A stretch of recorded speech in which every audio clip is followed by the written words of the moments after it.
British Airways. Time for them to debut on this channel. I last flew them in 2016. Believe me, I have some very strong opinions. After a fun week in the UK, I needed to head home to the US.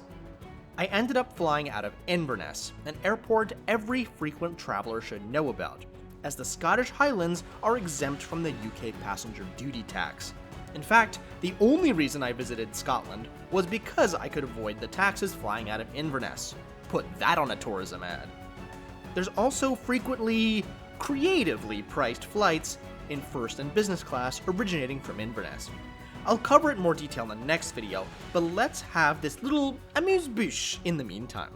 What's it like to fly British Airways Club Europe, i.e. their short-haul business class? Let's find out on this flight from Inverness to London Heathrow. Inverness Airport is a rather cute small airport. I had been unable to check in because British Airways didn't get my Verifly COVID information, so I checked in at the airport. The luggage belt was broken, however, so it took quite a while, and there was a significant queue 2 hours before the flight. After security, I went to an incredibly small Aspire lounge, which I accessed with my business class ticket, though Priority Pass would have worked as well. There was Wi-Fi and table service with basic tea, coffee, and light breakfast. I got a granola parfait, though there were some hot food options as well, though heated in a microwave. While I was flying British Airways, Inverness really belongs to Loganair, Scotland's airline. I love the plaid on the tails, and I'm sad I didn't get to fly them. Next time. Our A320 from London landed, and soon after, it was time to board.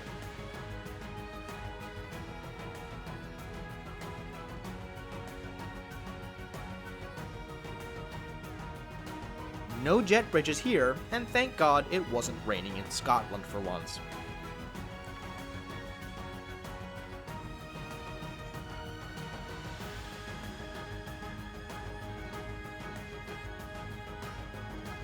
The A320 had a pretty new-looking interior with blocked metal seats. There is a bias, I do not like European-style business class. It's just the same seats as economy with 30 inches of legroom, but a bit more padded than American's Project Oasis. Still, I found the seats uncomfortable on the lower thighs. At least there is USB and full power. I took this flight on April 24th, 2022. British Airways had removed their mask mandate. So had Scotland. So had England. But the crew asked us to wear masks. Not many people did. The only reason I'm mentioning this is to illustrate the absolute confusion felt by British Airways crews as the change was implemented. The crew admitted they had no idea what the current policy was. I respected their wishes, but this may well be my last mask flight that I take. Parked next door was a KLM flight, and the cabin crew visibly were not wearing masks. The aforementioned baggage belt issues delayed loading bags by 30 minutes. As the TV screens had been ripped out, the crew performed a manual safety demonstration. We departed 30 minutes late. There was no pushback, we just took a left turn out.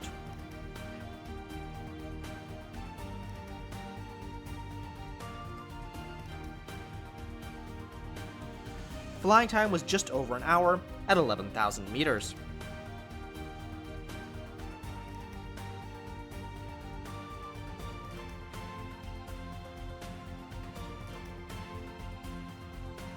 While European business class doesn't have distinct seats like in the US, they do serve food, even on very short flights.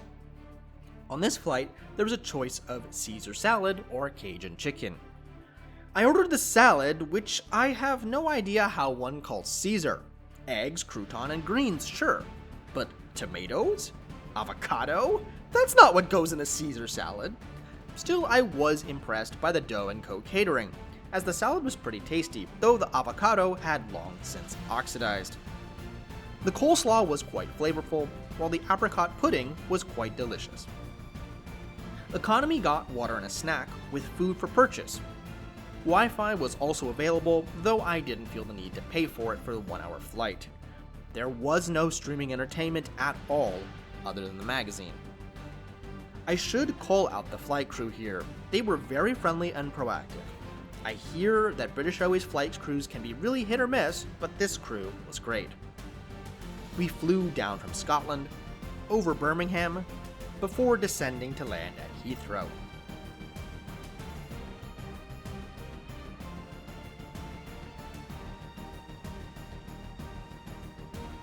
We taxied to Terminal 5, where I made my way to the real flight review, Club World, on the 787. So British Airways Club Europe, is it worth paying for? I never would. You get lounge access, a meal on board with alcohol, and a larger baggage allowance.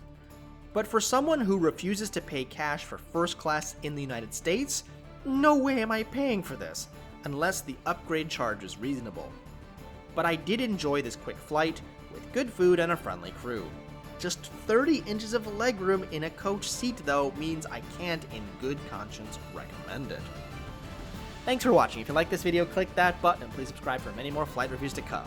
I'll see you next time for British Airways Club World Business Class on the 787, which, unlike typical British food, will be incredibly spicy.